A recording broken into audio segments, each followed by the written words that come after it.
Pada kesempatan kali ini akan kita mulai. Bismillahirrahmanirrahim. Assalamualaikum warahmatullahi wabarakatuh. Innal hamdalillah nahmaduhu wa nasta'inuhu wa nastaghfiruh wa na'udzu billahi min shururi anfusina wa sayyiati a'malina may yahdihillahu fala mudilla lahu wa may yudlil falan tajida lahu waliyyan mursyida. Asyhadu an la ilaha illallah wahdahu la syarika lahu wa asyhadu anna Muhammadan abduhu wa rasuluh. Allahumma shalli wa sallim wa barik ala Muhammadin wa ala alihi wa ashabihi ajma'in, amma ba'd. Ustadz yang kami hormati dan mudah-mudahan senantiasa dimuliakan oleh Allah Subhanahu wa taala, juga hadirin jemaah rahimani wa rahimakumullah, puji syukur kita pada kesempatan kali ini masih diperkenankan oleh Allah Subhanahu wa taala untuk hadir, untuk bermajlis, untuk berkumpul walaupun secara virtual, tapi insya Allah mudah-mudahan esensi dari berkumpulnya kita di Zoom ini mudah-mudahan menghantarkan kita menjadi hamba-hamba Allah yang mendapatkan rahmatnya, amin ya rabbal alamin. Insya Allah pada kesempatan kali ini kita akan melanjutkan kembali kajian virtual Sabtu subuh. Sebelumnya kita buka dengan sama-sama membaca basmalah. Bismillahirrahmanirrahim. Kita murajaah sejenak surat Al-Insyirah Ta'awuz. A'udzu billahi minasy syaithanir rajim. Bismillahirrahmanirrahim. Alam nashrah laka sadrak wa wada'na 'anka wizrak alladhi anqadha dhahrak wa rafa'na laka dhikrak fa inna ma'al 'usri yusra inna ma'al 'usri yusra fa idza faragta fansab wa ila rabbika farghab. Shadaqallahul 'azim. Baik jemaah sekalian, mengingatkan kembali insyaallah kajian kita pada kesempatan kali ini adalah melanjutkan dari kitab Riyadhus Shalihin, memasuki bab yang kedua yaitu taubat, dan tentu kita sudah selesai membahas dari kitab niat, maka mudah-mudahan di kesempatan kali ini kita bisa kembali memperbaharui dan kemudian meluruskan niat kita hadir di majelis ini untuk meraih ridha Allah Subhanahu wa taala. Insya Allah kita akan langsung masuk pada materi yang insya Allah akan disampaikan oleh Ustadz Fahmi Bahraisy, yang alhamdulillah beliau sudah hadir di tengah-tengah kita. Gimana kabarnya, Ustadz? Alhamdulillah. Alhamdulillah. Sehat walafiat. Baik, jemaah rahimani wa rahimakumullah, kita akan langsung mendengar kajian yang insya Allah akan disampaikan oleh Ustadz Fahmi Bahraisy. Kepada Al-Ustadz dipersilahkan. Baik. Bismillahirrahmanirrahim. Assalamualaikum warahmatullahi wabarakatuh. Alhamdulillah. Nahmaduhu wa nasta'inuhu wa nastaghfiruhu wa nastahdihi wa natubu ilaih. Wa na'udzu billahi min syururi anfusina wa min sayyiati a'malina. Man yahdihillahu fala mudilla lahu wa man yudlil fala hadiya lahu. أشهد أن لا إله إلا الله وحده لا شريك له وأشهد أن محمدا عبده ورسوله لا نبي ولا رسول بعده اللهم صل وسلم وبارك على سيدنا وحبيبنا وشفيعنا ومولانا محمد وعلى آله وصحبه أجمعين أما بعد. Alhamdulillah, kita bersyukur kepada Allah Subhanahu wa taala. Di pagi hari ini kita semuanya berada dalam kondisi sehat walafiat. Kita semuanya diberikan oleh Allah Subhanahu wa taala nikmat iman, nikmat Islam, nikmat panjang umur, nikmat diberikan oleh Allah Subhanahu wa taala kesempatan, kekuatan, dan hari ini, saat ini kita diberikan oleh Allah Subhanahu wa taala nikmat untuk menuntut ilmu, untuk belajar, karena memang menuntut ilmu adalah salah satu nikmat yang sangat besar yang Allah Subhanahu wa taala berikan kepada kita semuanya. Jadi kalau kita tidak menuntut ilmu, maka kita tidak punya pegangan dalam menjalani kehidupan ini. Tapi kalau kita menuntut ilmu, kita punya bekal, membekali diri kita. Sebab hidup ini harus punya bekal, butuh yang namanya bekal menuju Allah Subhanahu wa taala. perjalanannya panjang, tantangannya banyak, ujiannya sangat besar. Kalau tidak punya bekal, tidak punya pegangan, maka rentan dan sangat besar peluangnya untuk tergelincir dari jalan Allah Subhanahu wa taala. Tapi kalau punya ilmu, lalu kemudian dia perhatikan baik-baik dan dia usahakan untuk diamalkan, maka insya Allah dia akan selamat, ya. Selamat di dunia dan juga selamat di yaumil akhir tentunya. Dan salawat serta salam marilah sama-sama kita kirimkan kepada Nabi kita, Nabi besar Muhammad sallallahu alaihi wasallam, dan juga kepada keluarganya, para sahabat, para tabi'in, salafun salih, serta seluruh umatnya yang istiqamah dalam menjalankan sunnah junjungan sunnah aturan dan syariatnya hingga yaumil qiyamah. Eh, Ikhwah, akhwat, jamaah yang dirahmati oleh Allah Subhanahu wa taala, pada pekan kedua dalam setiap bulan ini kajian rutin virtual subuh, kita akan membahas kitab Riyadhus Shalihin, kitab yang artinya sudah kita kenal semuanya dan menjadi menu wajib di setiap rumah-rumah muslim, ya. Riyadhus Shalihin ini adalah kitab wajib yang ada di setiap rumah-rumah muslim. Sebagaimana dikatakan oleh para ulama-ulama kita terdahulu, la yakhlu baitun min buyutil muslim min hadzal kitab. Jadi tidak boleh ada rumah dari rumah muslim itu yang dia kosong dari Riyadhus Shalihin ini. Jadi harus punya Riyadhus Shalihin. Jadi Riyadhus Shalihin itu bukan kitab bacaannya sekedar kitab bacaan para ulama, tidak. Tetapi kitab bacaan bagi seluruh kaum muslimin, orang yang beriman kepada Allah Subhanahu wa taala. Nah, ini harus kita punya. Yang hadir ini tentunya harus memiliki Riyadhus Shalihin di rumah-rumah mereka, tapi bukan cuma punya, tetapi tentunya kepemilikan itu tentunya untuk dibaca, bukan sekedar dimiliki, dipunyai hanya koleksi bacaan, koleksi simpanan dan penghias ruangan dari rumah kita, bukan itu. Tetapi untuk dibaca, dipelajari sebagai pedoman dalam kehidupan kita selain daripada Al-Quran Al-Karim. Sebab kalau kita mau baca Sahih Bukhari tentunya sangat banyak dan kita tidak mampu. Makanya diberikan yang lebih kecil, yaitu Arba'in An-Nawawiyah dan juga Riyadhus Shalihin. Mudah-mudahan kita semuanya sudah punya buku ini dan kita baca agar manfaatnya juga bisa kita dapatkan. Nah, dalam kajian kita di pekan kedua bulan ini, ya, bab yang kita bahas adalah bab yang baru. Setelah beberapa pertemuan kita membahas tentang bab keikhlasan, bagaimana menghadirkan niat, pentingnya ikhlas, pentingnya kita memiliki niat, ya, dan apa urgensinya dan fungsinya dalam kehidupan beragama kita. Nah, sekarang kita akan bahas bab yang kedua, bab yang tidak kalah pentingnya, yaitu bab at-taubah, bab at-taubah. Nah, kalau dari sisi bahasa, taubat ini ialah taba dari kata taba yatubu. Ya. Taba yatubu yang artinya adalah kembali. Taba yatubu. Jadi artinya adalah kembali.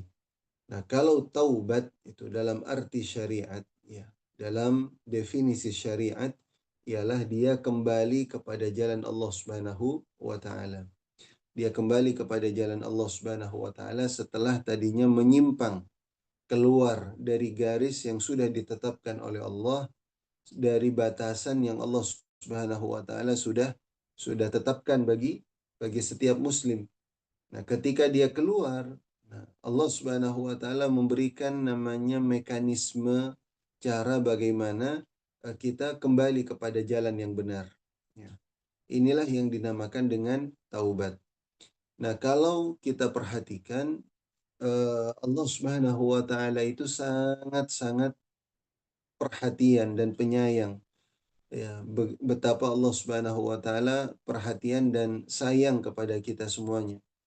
Allah faham, Allah ngerti, dan Allah yang Maha Tahu, Allah yang menciptakan kita lebih tahu daripada diri kita sendiri bahwa manusia itu sangat-sangat berpotensi untuk melakukan dosa dan maksiat, menyimpang dari jalan Allah Subhanahu wa taala.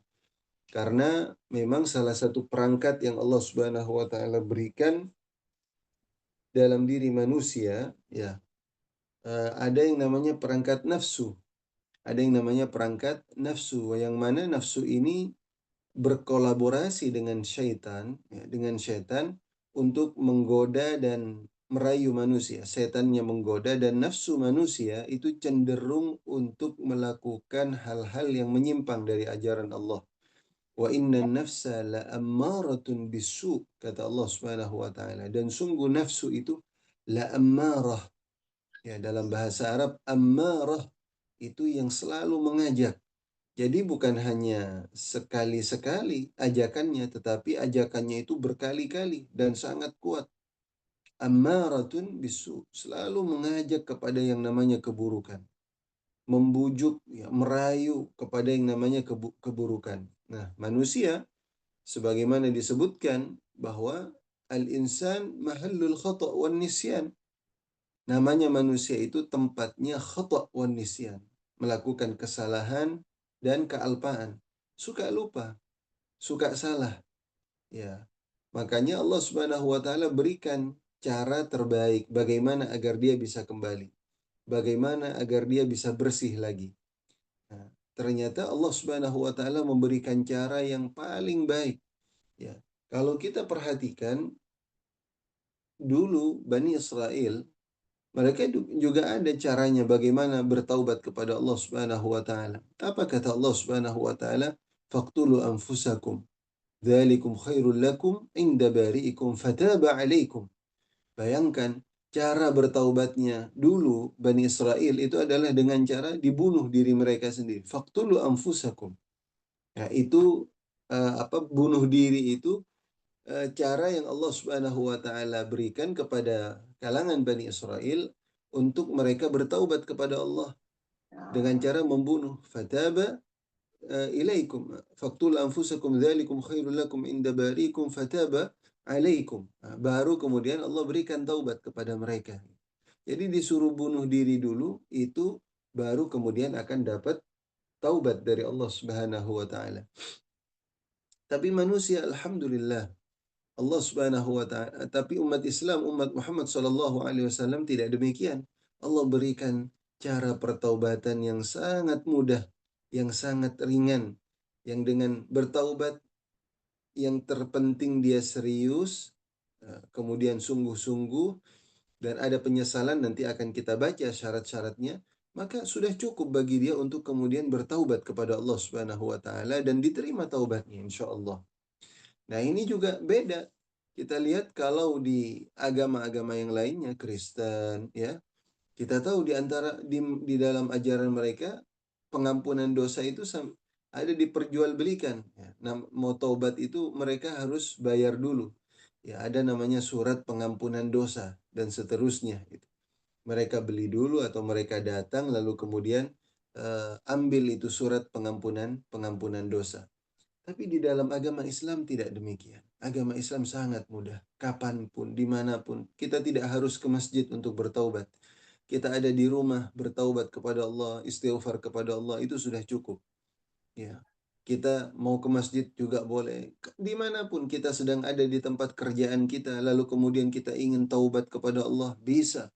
Kita sedang ada mungkin di kebun, ada di tanah, ada di ladang, ada di mana saja. Kita mau bertobat kepada Allah, bisa.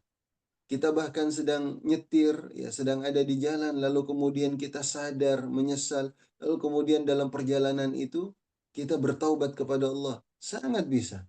Jadi Allah Subhanahu wa taala memberikan keringanan dan kemudahan bagi kita semuanya. Nah, baik, ikhwatal iman, di sini Al-Imam An-Nawawi tidak seperti biasanya. Biasanya kalau dalam bab-bab yang beliau kemudian bahas, biasanya beliau langsung masuk pertama ayat-ayat ayat-ayat Al-Quran, firman Allah Subhanahu wa Ta'ala, lalu baru masuk kemudian ke hadis-hadisnya.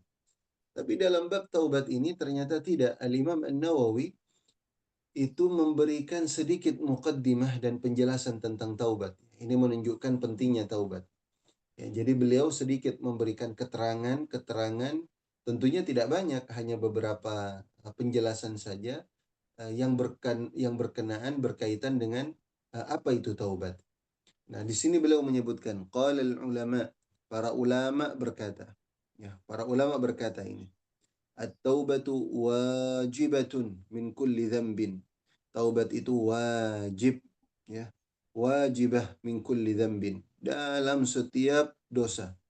Ini kalau belajar bahasa Arab, wajibah. Wajibah biasanya insya Allah yang faham bahasa Arab ini akan sedikit atau lebih cepat yang artinya ini. Jadi wajibatun, ada tak marbuto di situ. Para sebagian ulama mengatakan itu bukan tak at-ta'nits ya di situ, tetapi tak lil mubalaghah. Apa itu tak lil mubalaghah? Artinya menunjukkan sesuatu hal yang harus disikapi secara serius, disikapi dengan sungguh-sungguh, disikapi tidak main-main. Nah, itu namanya ta'al mubalaghah, dibesar-besarkan oleh Allah Subhanahu wa taala. Jadi sesuatu hal yang besar, sesuatu hal yang hebat. Nah, artinya di sini apa? Bahwa taubat itu wajibah. Jadi kewajibannya itu sangat ditekankan dan sangat tegas, sangat kuat. Jadi di situ bukan bermakna atau bukan berarti wajibah itu ta'nits atau menunjukkan bahwa dia itu muannats, perempuan, karena taubat ada tak marbutohnya. Biasanya juga pasangannya harusnya tak marbutoh. Tapi bukan hanya itu para ulama, tetapi di situ juga menunjukkan ta lil mubalaghah, menunjukkan bahwa kewajibannya itu sangat kuat, sangat serius. Jadi tidak main-main ya. Ini yang harus kita perhatikan. At-taubatu wajibah, wajib. Jadi kita tahu dari sini kalau ada orang ya, seorang muslim yang dia tidak pernah taubat, tidak pernah beristighfar, ini orang yang semacam ini adalah orang yang sombong di hadapan Allah Subhanahu wa taala. Dia angkuh ya. Kita apa ada kira-kira di antara kita yang tidak pernah melakukan dosa dan maksiat? Rasanya hanya orang yang sombong saja yang dia merasa bahwa dirinya tidak berdosa. Sombongnya kepada Allah, angkuh kepada Allah Subhanahu wa taala. Makanya taubat itu wajib, ya. Dia bukan sunnah, tapi wajib. Setiap kita ini seharusnya, bahkan kalau nanti kita baca, itu bukan hanya sekali dalam seumur hidup, bukan. Tapi wajibah, maka ini lil mubalaghah, artinya kewajibannya itu bersifat istimrar, terus. Ya, setiap hari ada artinya alokasi waktu bagi kita semuanya untuk bertaubat kepada Allah Subhanahu wa taala. Nah, ini dari apa kita bertaubat? Min kulli dzambin, dari semua dosa, ya. Dari segala macam dosa. Apapun dosanya kita bertaubat kepada Allah, ya. Tidak harus kemudian menunggu dosa besar. Lah, waliyadzubillah, tentunya mudah-mudahan tidak jatuh ke dalam dosa besar semacam itu. Bahkan walaupun itu dosa kecil sekalipun, lalu kita mau minta maaf kepada Allah, beristighfar kepada Allah, bertaubat kepada Allah, itu sesuatu hal yang penting dan harus, ya, semacam itu. Itu harus dilakukan. Jangan kemudian menganggap remeh dosa kecil. Sebab ingat, Allah Subhanahu wa taala itu akan menganggap dosa kecil itu menjadi dosa besar tatkala pelakunya itu menganggap remeh dosa tersebut.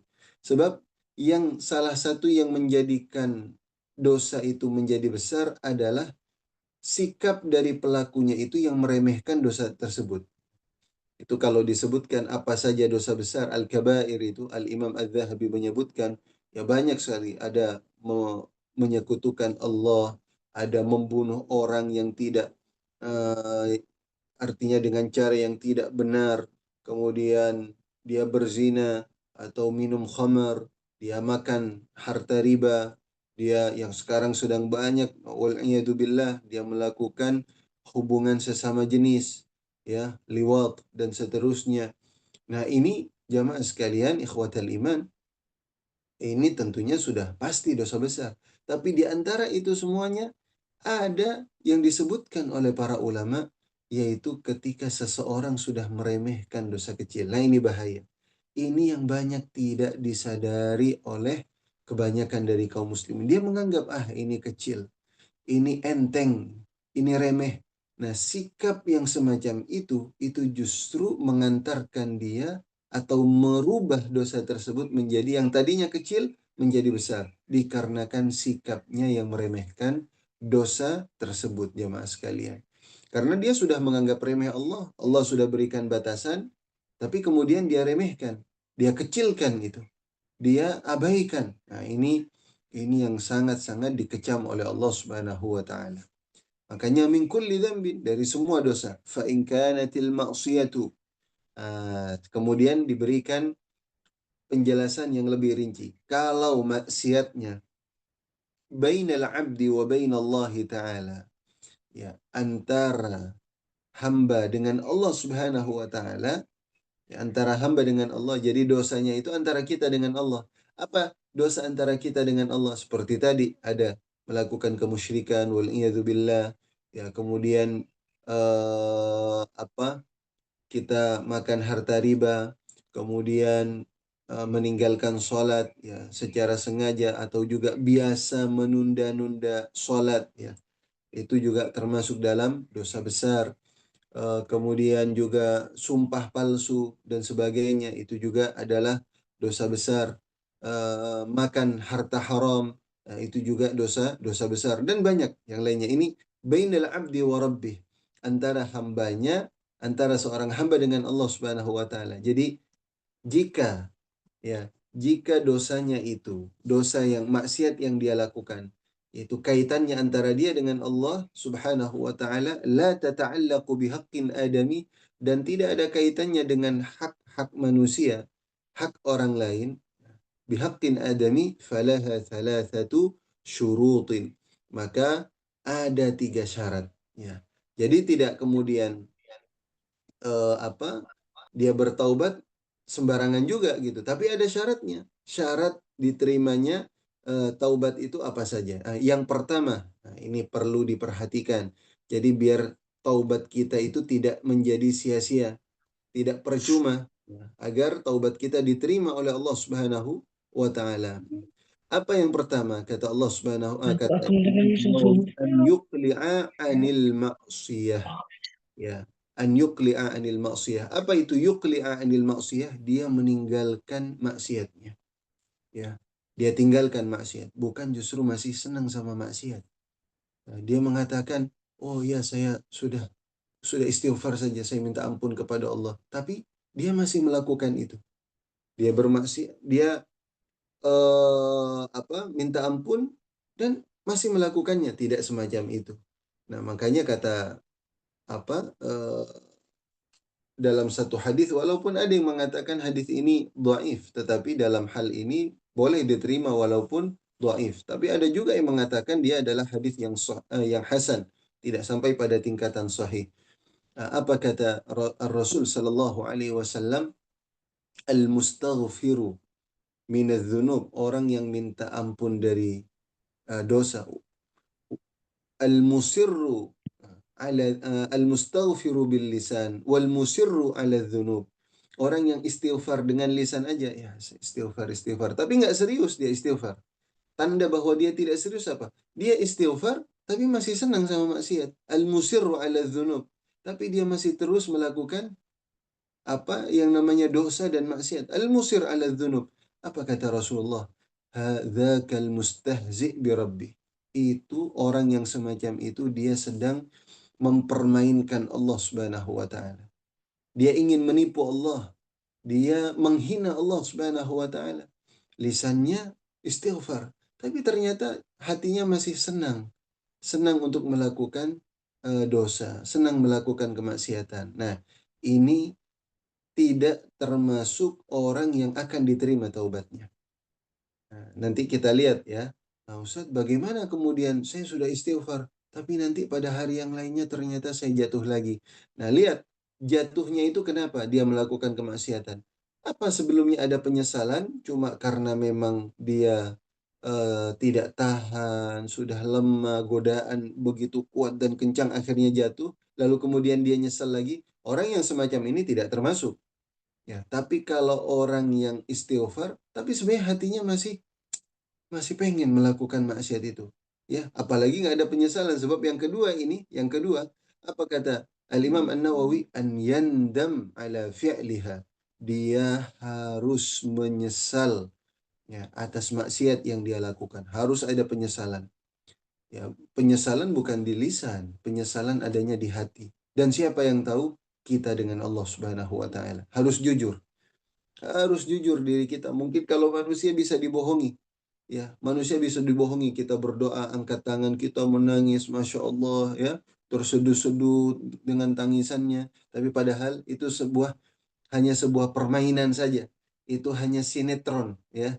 Itu hanya acting saja di hadapan orang lain. Tapi padahal hatinya dia tidak ada penyesalan kepada Allah Subhanahu Wa Taala. Ingat, Allah nggak bisa ditipu. Allah tidak bisa dibohongi.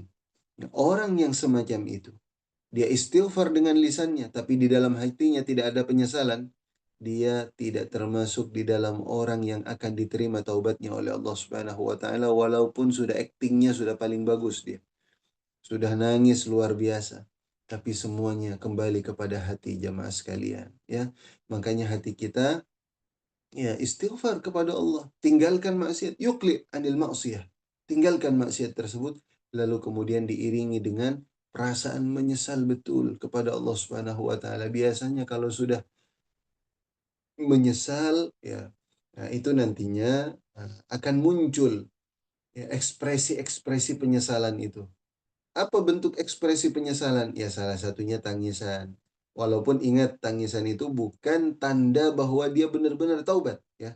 Karena tadi dari hati. Kalau kemudian dia menyesal betulan, beneran, biasanya juga dia akan nangis. Atau juga dengan dia mengangkat tangan betul. Dia meminta maaf kepada Allah Subhanahu wa taala. Ini ekspresi penyesalan kepada Allah Subhanahu wa taala. Kayak kata Allah Subhanahu wa taala dalam hadis qudsi disebutkan, ana indal munkasirati qulubuhum min ajli. Aku bersama dengan orang yang al-munkasirati qulubuhum min ajli. Orang yang hatinya pecah ya untuk mendapatkan ridhaku, untuk mendapatkan pintu maafku. Jadi orang itu sampai dikatakan oleh Allah Subhanahu wa taala pecah. Artinya dia menyesal betul. Ya dia sangat-sangat gelisah dengan apa yang dia lakukan sebelumnya. Nah, ini namanya orang yang benar-benar menyesal ya. Dan menyesal itu biasanya tadi ada buktinya, ya, ada tandanya, ada wujud konkretnya itu penyesalan itu.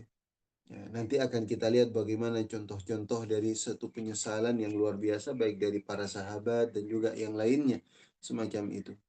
Nah, kemudian yang ketiga tadi sudah tinggalkan maksiat. Jadi jangan istighfar, bertaubat tapi masih senang sama maksiatnya. Yang kedua, menyesali.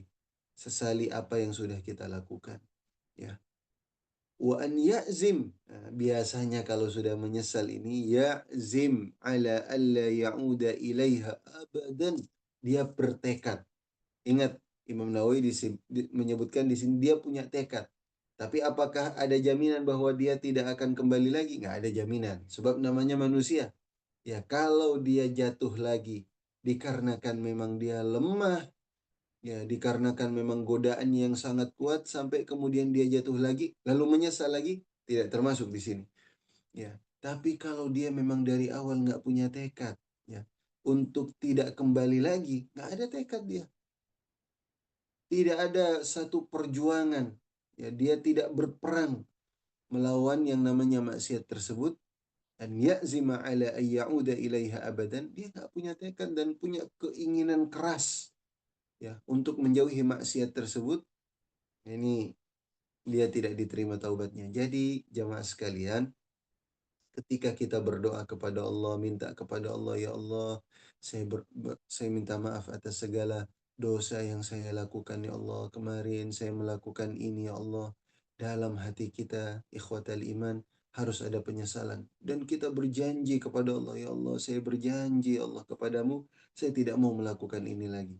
Kalau serius, kalau sungguh-sungguh, Allah akan berikan kepada kita tuntunannya. Akan Allah tuntun, akan Allah bimbing. Allah akan memberikan jalan. Allah akan berikan kemudahan bagi kita untuk istiqomah di jalannya. Yang terpenting kita serius. Tapi masalahnya banyak orang yang tidak serius. Nah, ini yang menjadi sebab akhirnya gampang jatuh lagi kepada maksiat-maksiat tersebut.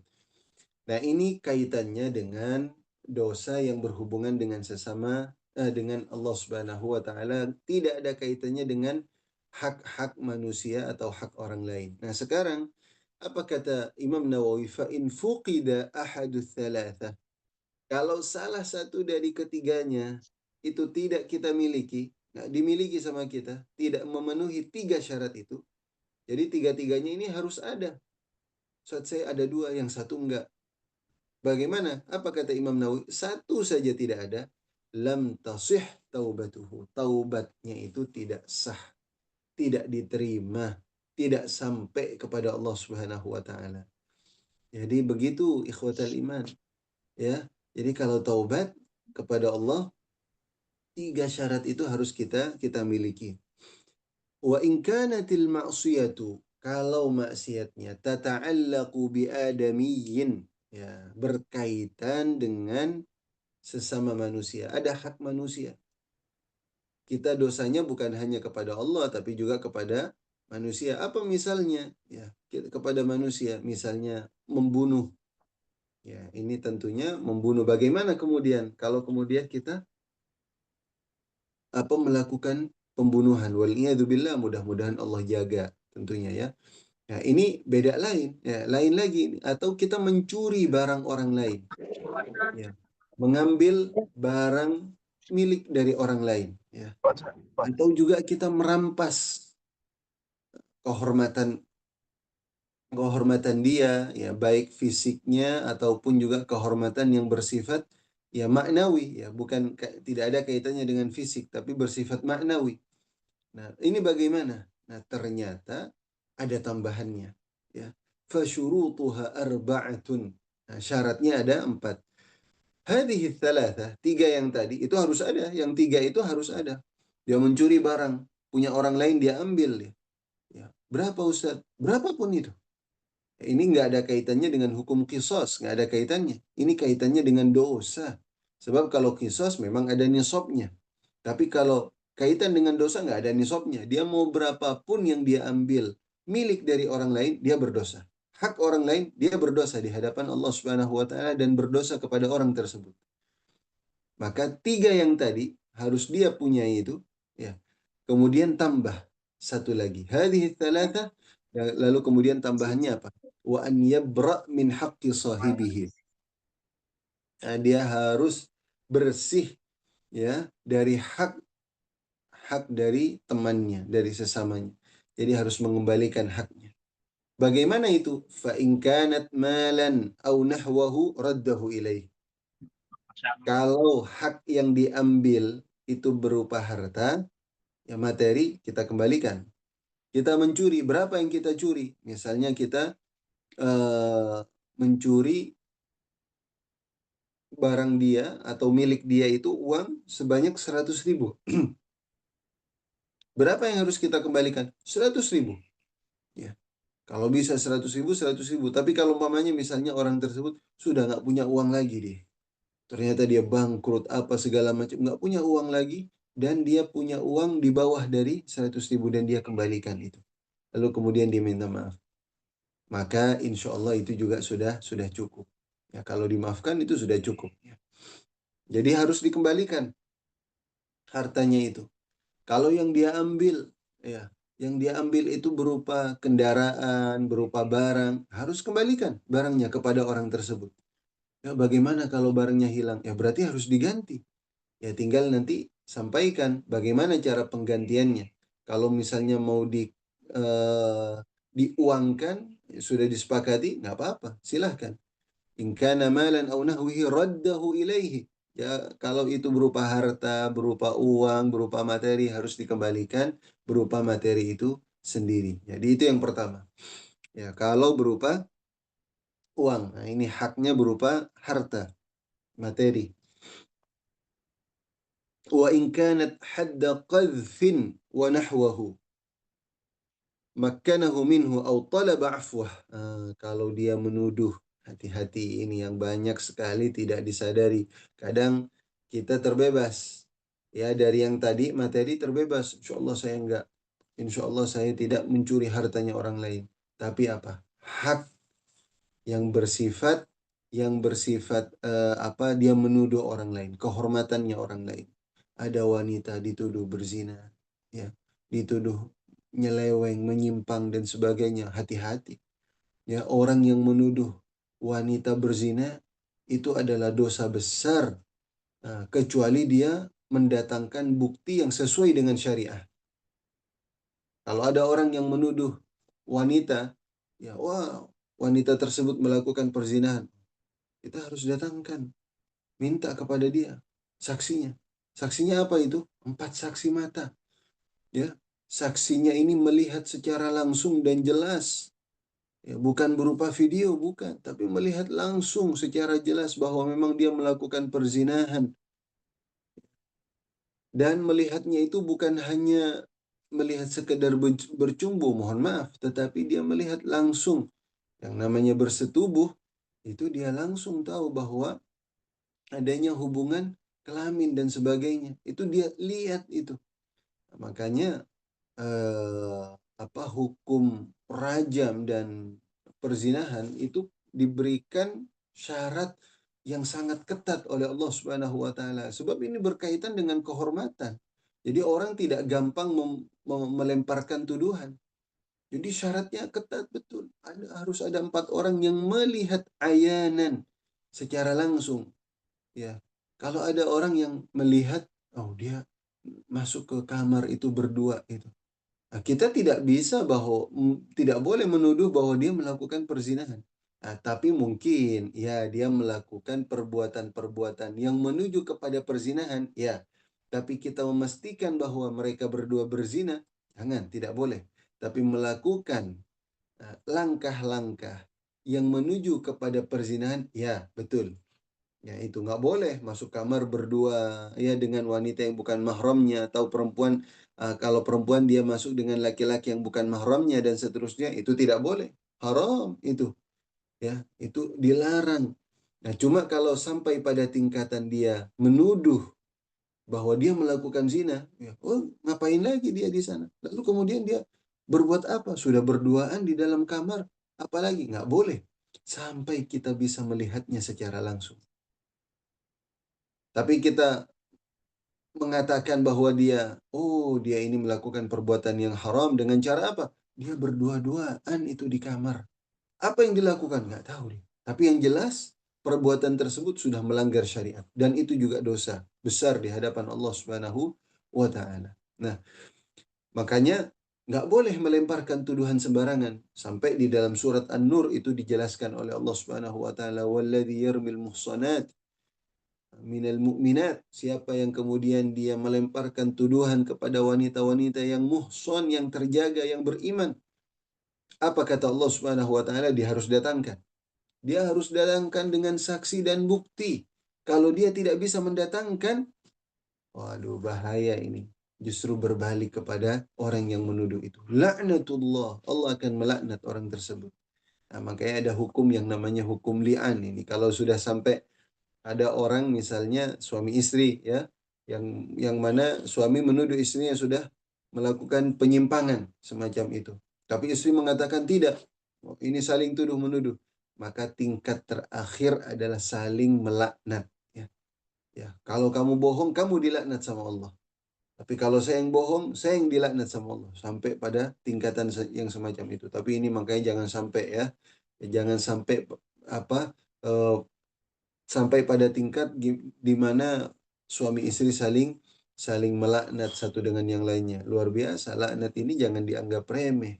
Ya sekarang itu gampang-gampang sekarang dengan gampangnya mau mubahala dan sebagainya. Padahal namanya mubahala, melaknat itu Allah mengusir dia dari rahmatnya. Tidak akan diberikan rahmat. Na'udzubillahi min dzalik. Nah, makanya kepada siapapun tidak boleh melemparkan tuduhan tanpa ada bukti. Ini melemparkan tuduhan, tuduhan berzina, tuduhan bahwa dia mencuri, oh, dia melakukan pencurian, nggak boleh sampai ada bukti yang nyata, sampai ada bukti yang jelas, yang konkret semacam itu. Nah, itu yang dilakukan oleh Rasulullah Shallallahu Alaihi Wasallam kepada sahabat-sahabatnya ketika menangani kasus-kasus yang semacam itu. Ya, al-bayyinatu 'alal mudda'i, kata Allah, kata Rasul Shallallahu Alaihi Wasallam, al-bayyinah 'alal mudda'i. Orang yang menuduh itu harus mendatangkan bukti. Mana buktinya? Nggak boleh dia hanya sekedar tuduhan, tapi buktinya mana? Oh, buktinya ini jelas-jelas. Nah, kalau sudah jelas baru bisa kemudian diproses. Tapi kalau nggak jelas ditolak ini. Ya, kalau tidak ada bukti. Jadi semacam itu. Nah, ini yang kedua, kalau berkaitan dengan kalau dia menuduh had qadhaf, ya dia menuduh dia orang lain sudah melakukan penyelewengan, penyimpangan, ya, wa nahwihi makkanahu minhu aw talaba afwah. Maka kalau dia merasa dia salah menuduh, dia harus minta maaf. Harus minta maaf. Mohon maaf, saya kemarin saya mengira kamu begini.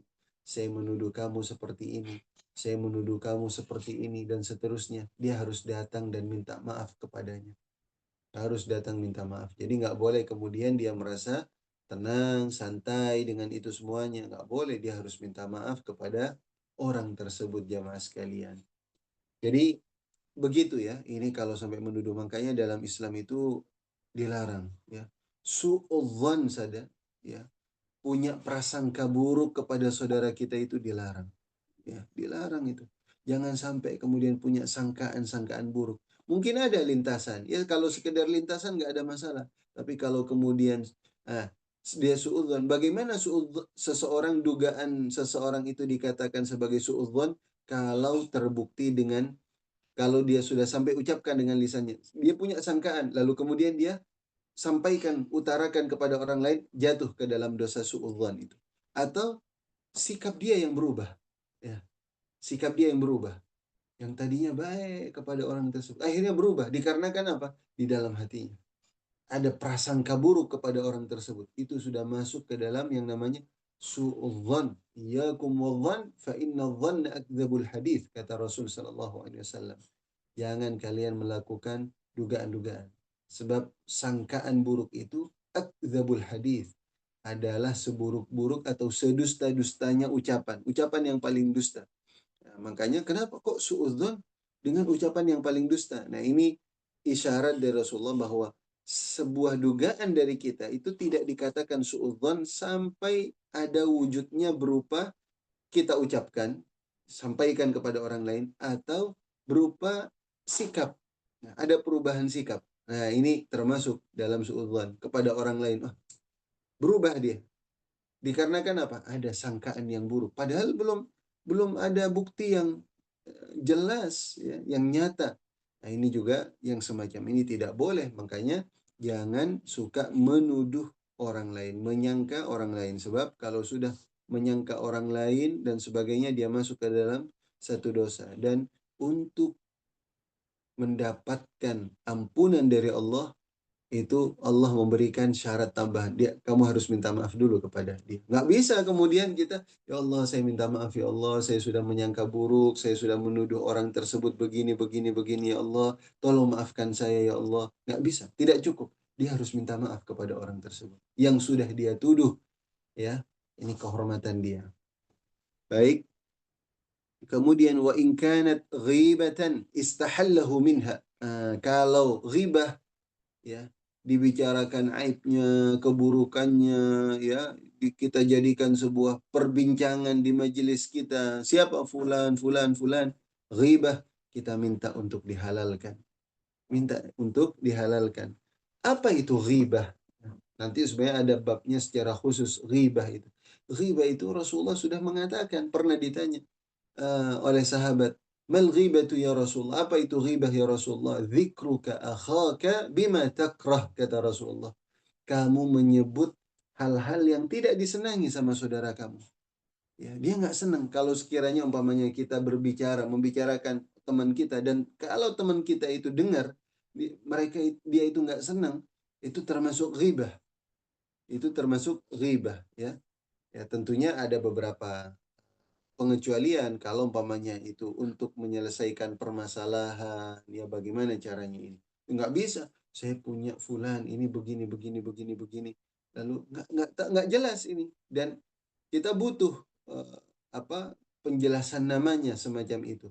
Nah, itu dalam kondisi semacam itu nggak ada masalah. Atau dalam pengadilan, di pengadilan ditanya siapa yang melakukan ini, adalah orang ini. Nggak bisa kalau ingin harus diputuskan hukum, ya harus jelas siapa yang melakukannya dan seterusnya. Nah, itu nggak termasuk ghibah dalam kondisi semacam itu. Tapi kalau tidak ada apa-apa, hanya sekedar pemanis dalam perbincangan dan diskusi kita, nah ini tidak masuk, ini termasuk dalam ghibah. Kalau kita membicarakan aib, kekurangan, apa yang tidak disenangi oleh saudara kita, masuk ke dalam ghibah.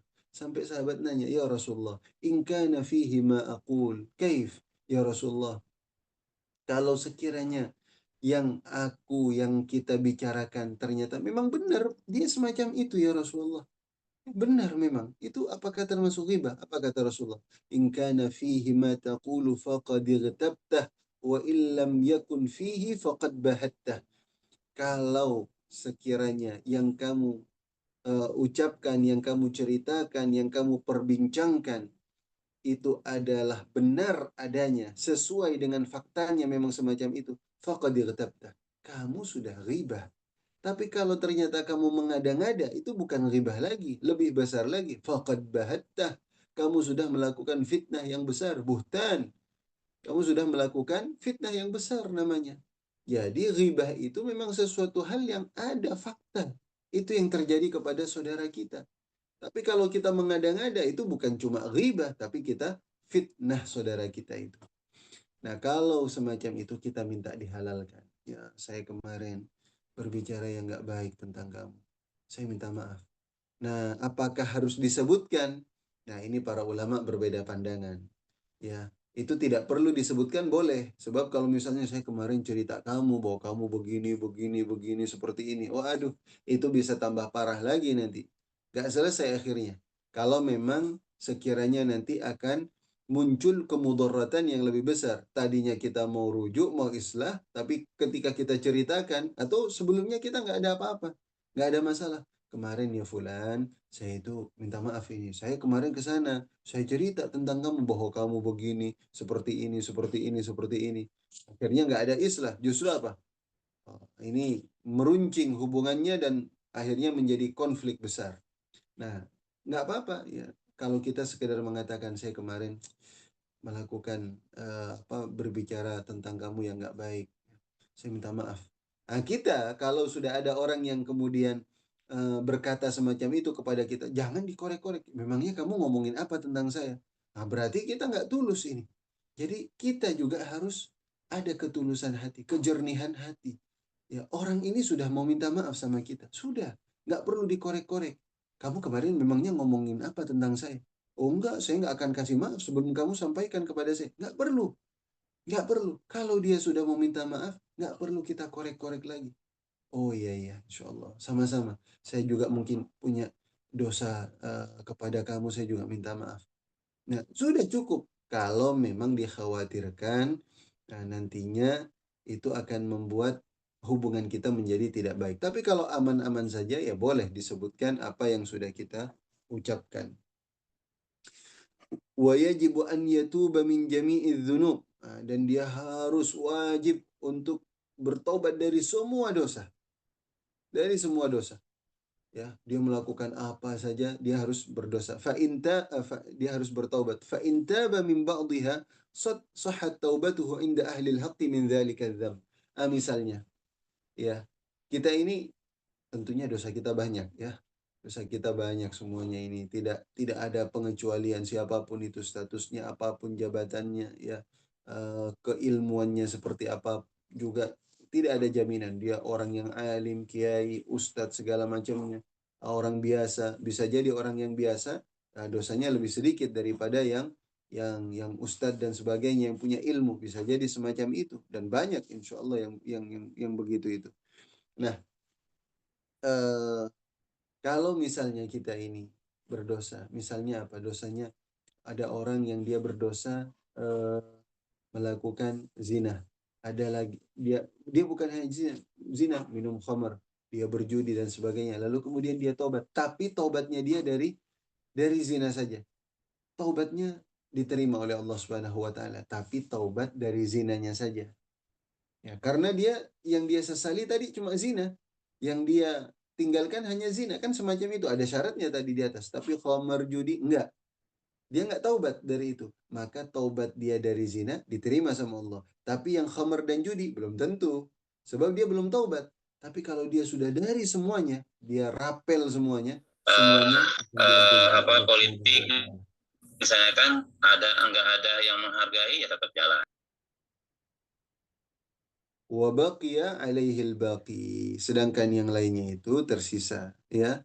Yang lainnya kalau dia tidak taubat dari dosa yang lainnya, maka dia tetap apa?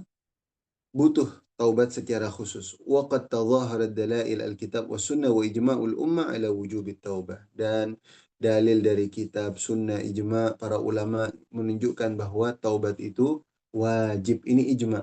Jadi tidak ada yang boleh kemudian bertentangan dengan pendapat ini. Sebab kalau sudah ijma, nggak boleh ditentang. Kalau sudah ijma, ini dalilnya qat'i, pasti dan jelas, tegas. Nggak bisa kemudian diutak-atik. Ya, kalau sudah dia apa, sudah melanggar ijma dari ulama, ini dosanya sangat besar di hadapan Allah Subhanahu wa taala. Nah, ini kita belum masuk ke dalam hadis-hadisnya, baru menjelaskan apa yang di keterangan yang sudah diberikan oleh Al-Imam An-Nawawi dalam kitab atau dalam bab taubat ini. Baik, jemaah sekalian, saya rasa ini yang kita bahas di pertemuan pertama dari bab taubat ini sebagai mukaddimahnya. Insya Allah nanti kita akan bacakan hadis-hadisnya, dan banyak sekali hadis-hadis yang sangat-sangat penting yang perlu untuk kita uh, kaji dan kita sama-sama jadikan renungan. Baik, ini yang bisa saya sampaikan dalam kesempatan pagi hari ini. Semoga bermanfaat, dan tafadhal saya kembalikan lagi kepada pembawa acara. Mohon maaf atas segala kekurangan dan kesalahan. Wabillahi taufiq wal hidayah. Wassalamualaikum warahmatullahi wabarakatuh. Waalaikumsalam warahmatullahi wabarakatuh.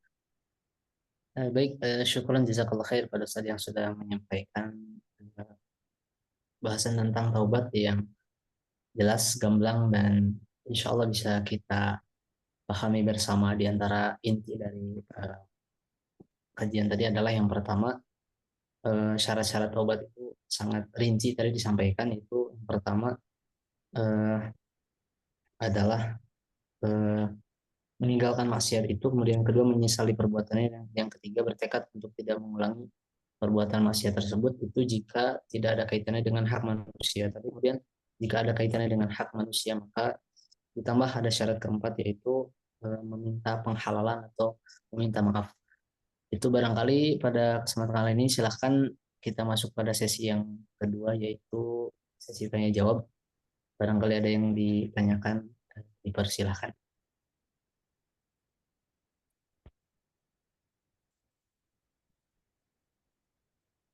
Insya Allah ada sekitar 10 atau 15 menit barangkali untuk kita berbincang. 5 sampai 10 menit maksudnya. Boleh disampaikan langsung atau di chat juga, tidak masalah insya Allah.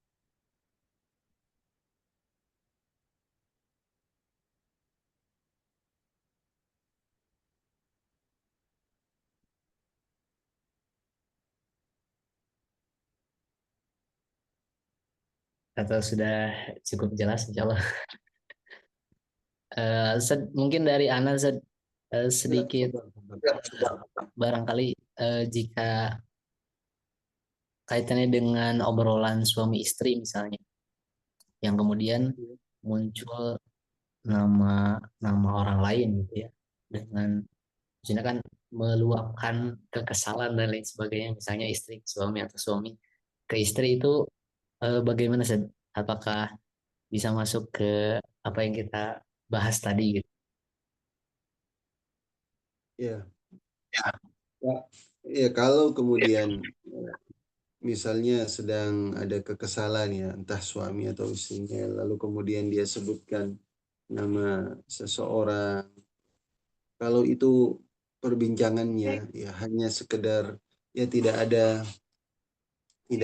manfaatnya, ya bukan maksudnya tidak dalam rangka untuk memperbaiki atau mencari solusi dari permasalahan itu, yaitu termasuk dalam satu perbuatan ghibah semacam itu. Dia harus minta maaf. Walaupun tadi saya lupa menyebutkan, boleh juga sebagian ulama itu mengatakan dia langsung minta maaf aja.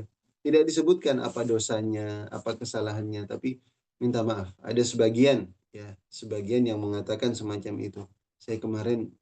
Saya minta maaf ya sama kamu ya. Saya banyak dosa ini. Nah itu nggak apa-apa, dan tentunya kita yang kalau ada orang yang meminta maaf kepada kita atas kesalahan dia terhadap kita, nah, kita lapang dada, kita buka lebar-lebar ya, pintu maaf untuk dia. Jadi itu termasuk ya, ketika suami istri berbicara dan sebagainya, lalu kemudian disampaikan kekesalannya dan sebagainya, dengan disebutkan nama fulan fulan fulan, nah, itu juga termasuk dalam hal-hal yang ghibah semacam itu. Ya apa makanya suami istri itu perlu kemudian satu dengan yang lainnya bisa me- mengerem ya pasangannya. Jangan, ini adalah hal yang tidak baik, ini adalah hal yang buruk. Kamu menyebutkan fulan, fulanah dan sebagainya. Nah, itu harus saling bekerja sama. Ya bukan justru saling mengompori, justru merasa nyaman dan asyik dengan perbincangan itu gitu. Ini insya Allah yang semacam itu akan membuat rumah tangganya itu akan semakin barakah di sisi Allah Subhanahu wa taala. Baik ya, semacam itu. Bisa syukran. Tafadhol, barangkali dari yang lain, barangkali ada yang ingin didiskusikan, ditanyakan, dipersilahkan. Sekali lagi boleh ya langsung disampaikan atau boleh di obrolan, tidak masalah insya Allah. Cukup jelas barangkali insya Allah ya. Baik Insya Zat. Allah. Oh ini ada ada Zat, ada yang masuk di chat katanya. Ya, Saya Allah. bacakan. Iya boleh sambil Iz- dibacain. Izin bertanya Ustaz, ada teman saya almarhum ibunya itu meninggal karena kiriman sihir dari tetangganya sehingga ada penyakit hingga kemudian meninggal dunia. Sebelum sakaratul maut, almarhum ibunya kerasukan dan jinnya menyebutkan nama pengirim sihir tersebut. Yang jadi pertanyaan, apakah orang yang melakukan sihir kemudian korbannya sampai meninggal dan belum meminta maaf sekalipun beliau bertaubat, istighfar, apakah bisa diampuni? Iya, jadi kalau memang sihirnya itu sampai kemudian berakibat pada pembunuhan, kematian seseorang, ini termasuk ke dalam dosa pembunuhan juga pertama. Dosa pembunuhan, walaupun pembunuhan tidak secara langsung. Sebab di dalam hukum fikih itu ada yang namanya pembunuhan secara langsung dan ada secara tidak langsung. Kalau secara langsung ya, misalnya gampang aja. Orang bawa pistol, lalu kemudian dia tembak, bawa senjata tajam, lalu kemudian dia tusukkan, semacam itu. Dia langsung itu namanya. Tapi ada orang yang dia nggak sekedar mau mencelakai saja. Misalnya dia taruh jebakan di jalan, ya dia sedang naik motor, dia tahu ini naik motor nih di sini nih. Atau dia jalan nih, nah, saya pengen iseng sama dia misalnya. Padahal iseng aja. Dia taruh itu jebakan-jebakan di situ. Lalu kemudian dia terpeleset dan ternyata secara tidak sengaja akhirnya apa? Dia meninggal dunia dikarenakan itu. Dia mati. Nah, itu juga termasuk. Walaupun pembunuhannya tingkatnya lebih ringan dari yang pertama. Itu al-qatlu bi ghairi amdin ya. ya, yang tidak sengaja atau tidak secara langsung semacam itu. Tapi dosanya dosa membunuh, walaupun tingkatannya levelnya beda. Nah, tinggal kemudian nanti yang menyihir ini, dia memang niat untuk membunuh atau enggak. Kalau niatnya memang mau membunuh, nah berarti memang itu pembunuhan yang secara sengaja, langsung. Ya, dia pembunuhan yang sifatnya langsung dan dosanya sangat besar di sisi Allah. Tapi kalau niatnya itu sebenarnya nggak mau sampai mati, cuma ingin menyakiti saja gitu. Tapi akhirnya sampai mati dia.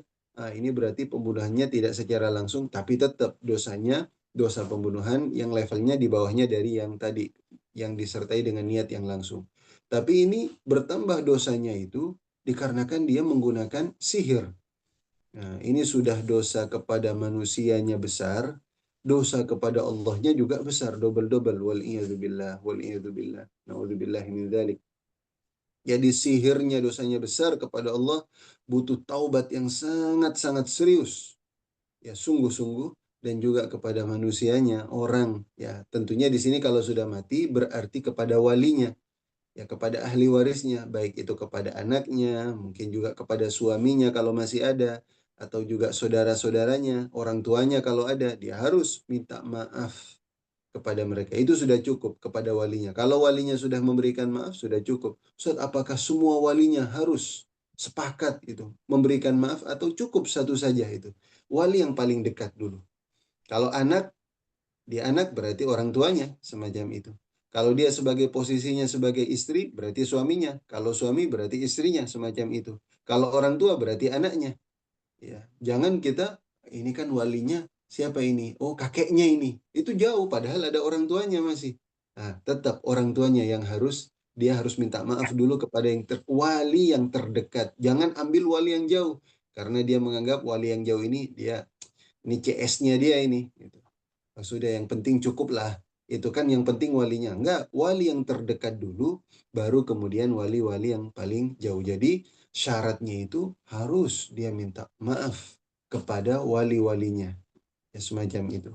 Ya nggak cukup kalau sekedar taubat-taubat biasa saja kepada Allah. Ya dosa sihirnya betul. Dosa sihirnya sudah cukup. Tapi dosa membunuhnya itu harus disertai dengan permintaan maaf kepada orang atau wali yang sudah keluarganya dia bunuh itu. Ya, wallahu taala a'lam. Baik, syukran, jazakallah khair Ustaz, atas jawaban-jawabannya. Barangkali cukup kajian kita dan diskusi kita pada kesempatan kali ini. Mudah-mudahan apa yang kita kaji bukan hanya sekedar menjadi tambahan ilmu, tapi tentu bisa kita amalkan dalam keseharian kita, karena tentu eh, perkara dosa adalah perkara yang lekat dengan kita semuanya. Maka selepas kajian ini barangkali punya dosa dan lain sebagainya, maka langsung kita hapus insya Allah dengan taubat kita, dan termasuk dengan hak-hak sesama muslim yang mungkin sempat kita zalimi dan lain sebagainya. Itu barangkali Ustaz dan jamaah sekalian bisa kita kaji pada kesempatan kali ini. Sama-sama kita tutup dengan baca hamdalah alhamdulillahirabbil alamin. Alhamdulillah rabbil alamin. Astagfirullahaladzim. Doa kafaratul majlis. Subhanakallahumma bihamdika. Asyhadu Subhanakallahumma an la bihamdika asyhadu an la ilaha illa anta ilaha illa anta nastaghfiruka wa Assalamualaikum natubu ilaik. warahmatullahi wabarakatuh. Waalaikumsalam warahmatullahi wabarakatuh. Taib, ana izin ya. Tafadhal, Ustaz. Jazakallah khair.